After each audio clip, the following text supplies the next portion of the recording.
Hi, good afternoon guys. Ah, Ngayon lang uli ako video kasi marami tayong ginawa. Now, let's talk about portfolio photoshoot kasi marami nag-i-inquire nito. Okay, give you a rough idea how much does it cost.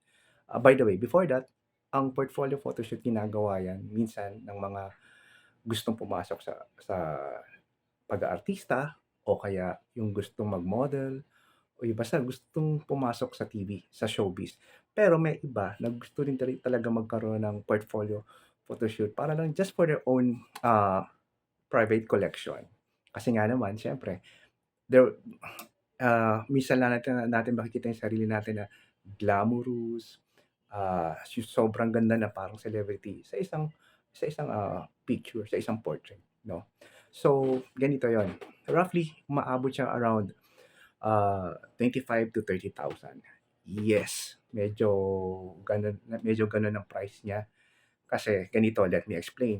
Sa isang portfolio photoshoot, kailangan mo ng makeup artist. Alam naman natin, self-explanatory, ah, kung magkano ang makeup artists.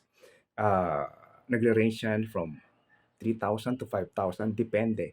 Kasi minsan depende sa ilang look ang minsan kasi daig pa yung sa portfolio photoshoot kasi daig pa niya yung sa wedding, eh. Minsan papalit ng tatlong makeup 'yan. So, kaya gano'n ang presyo niya.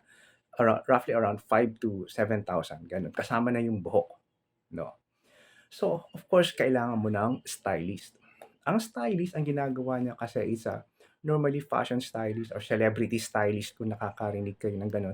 Dun sa mga hindi pa wala pang idea kung anong ginagawa ng mga stylist, sila yung nagpo-provide ng damit na gagamitin ninyo, yung nababagay sa inyo. Again, yung mga damit na yon, they're pulling it out or they also renting it out sa mga designers. So, naglalabas din sila ng pera para i-pull out yon sa mga designers para ipagamit sa inyo. And of course, andun yung talent fee nila na kung paano kanila pagagandahin, kung paano magiging maganda sa'yo yung damit. Marami. Yun yung ginagawa nila. Normally, nagpo-provide sila ng 3 outfits para sa'yo. So, 3 looks, no? So, ang presyo ng ng stylist range from about from, if I'm not mistaken, now, kasi it's around 15,000 to 20,000. Kasi again, may mga pamasahe, and then may dala din yang may dala din yang assistant kung paano ka ayusan from head to toe. Mga susuot mo sa ulo hanggang sa sapatos. Yan, ipo-provide nila sa'yo yan. Hindi mo na kailangan magdala ng damit. Yes. So, and of course, the photographer. Again, the photographer ranges from 5,000 to 10,000. Minsan mas mahal pa nga yung iba kaysa sa photographer. No, again, ang kino-consider mo dito yung expertise ng photographer, lalo na kung exposed siya sa fashion or celebrity project. So, marami siyang nasushoot na marami siyang projects na in fashion or sa celebrity. So, magaling siyang magaling siyang kumuha ng litrato and guaranteed na magiging maganda yung shoot mo, na magmumukha ka talagang celebrities. Me My talent fee is around 5,000 to 7,000 pero depende.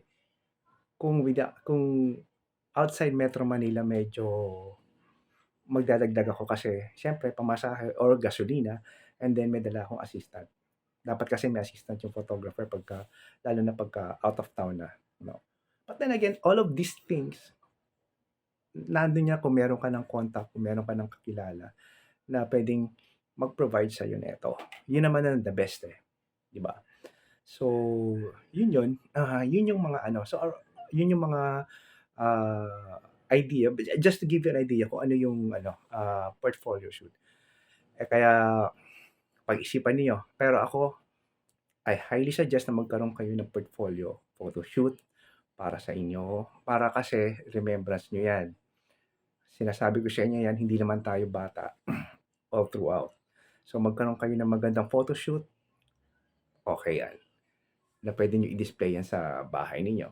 Siya nga pala, nakikita niyo sa likod ko wala pa akong picture ng ano, picture ko 'no. Magkakaroon ako niyan, don't worry. Ano lang ako, papaganda pa ako ng katawan. So, yun lang naman. So, guys, hope na nakatulong 'to sa inyo and, kung meron kayong tanong, just let me know. Bye.